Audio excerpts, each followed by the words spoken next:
मित्रांनो, बऱ्याच वेळेला असं होतं की आपण नकारात्मक विचारांमध्ये गुरफटून जातो. त्याचं कारण म्हणजे आपण करत असलेलं काम, आपण करत असलेली कृती ही तुच्छ आहे, कमीपणाचं आहे, असं नकारात्मक विचार करून आपण नकारात्मकतेमध्ये गुरफटून जातो.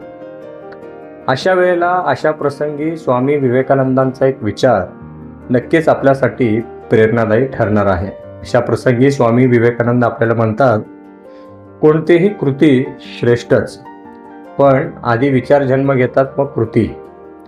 त्यामुळे आपला मेंदू उच्च विचाराने भारून टाका. उत्तुंग आदर्श रात्रंदिवस आपल्या डोळ्यासमोर तरळू द्या आणि मग पहा महान कार्ये कशी प्रत्यक्षात येतात ते. हो, अगदी खरं आहे मित्रांनो. सतत आपला मेंदू उच्च विचाराने भारून टाकलं पाहिजे आणि उत्तुंग आदर्श आपण डोळ्यासमोर ठेवलंच पाहिजे.